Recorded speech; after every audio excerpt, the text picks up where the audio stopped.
zgodovina načrtovanja dveh plinskih terminalov sega do leta 2006.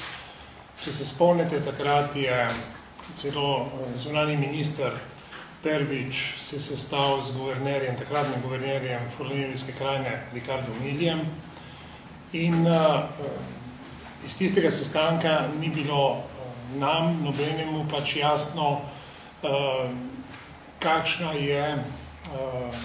je stališče diplomacije, kajti diplomacija poleg resornega ministrstva za okolje ima vse adute za to, da se pravice, ki jih določajo mednarodne konvencije in evropske direktive, tudi uveljavijo.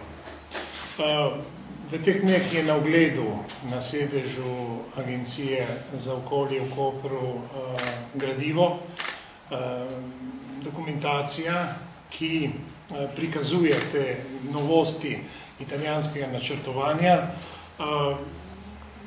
Moje stališče je zapisano na tisti knjigi med prvimi, ja mislim, da je celo prvo, ja. No, in to, kar sem tam prebral in videl, je v bistvu to, kar je povedal že minister za okolje, ni nobenih posebnih novosti, vsaj takih ne, ki bi nas prepričali, da je sedaj ta projekt sprejemljivejši. Obratno, tam sem prebral o nekaterih tveganjih, kot je termični oblak, tudi možnost požarov, še posebej, ko so taki objekti locirani v mestih, kjer se nahajajo druge unetljive oziroma nevarne tekočine, kot je kerozin, kot je nafta in tako dalje, benzin. V vseh primerih, torej, ko gre za žaveljski terminal, kot tudi mora biti za terminal v Luki Koper, o katerem se še ne govori, ampak očitno bo preko slej aktualno, smo soočeni s koncentracijo objektov, ki povečujejo stopnjo tveganosti. Iz tega vidika že je lokacija in načrtovanje je zelo problematično.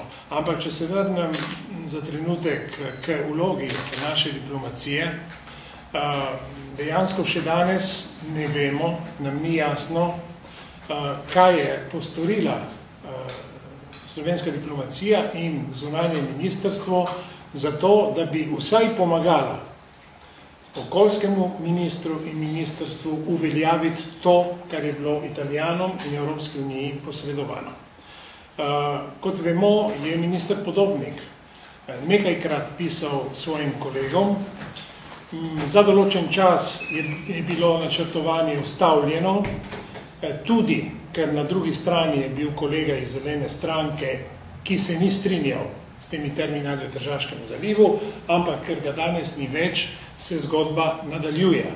Se nadaljuje tako, da smo dobili novo gradivo, kjer Slovenija praktično ni omenjena.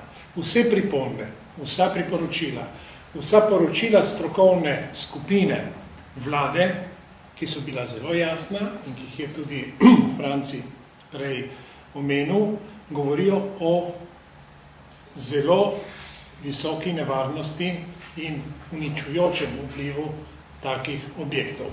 O tem ni duha ne sluha v italijanskem gradivu in mi se sprašujemo, kako je mogoče, da po tolikih posredovanjih druga stran in tudi Evropska unija učita. In nadaljujejo s postopki, nadaljujejo s gradivi, kjer v bistvu slovensko mnenje ni upoštevano. Sprašujemo se, kaj je delala naša diplomacija v 6 mesecih evropskega predsedovanja. V tistem obdobju smo imeli najboljše možnosti, da bi kontaktirali pristojne organe od Evropske komisije na bilateralni ravni, na multilateralni ravni in bi sprožili zadeve in procedure, ki so potrebne, ko nekdo piše kolegom in nekdo piše Evropski komisiji. Ni bilo ne duha, ne sluha o terminalih. Torej se sprašujemo in javno sprašujemo zunanje ministrstvo, ali je bilo v času slovenskega predsedovanja je prišlo vsaj do enega sestanka, bilateralnega ali multilateralnega, na to temo, ali so zahtevali takrat odgovor Evropske komisije, so zahtevali spoštovanje evropskih direktiv. Občutek imamo, da te diplomatske akcije žal ni bilo.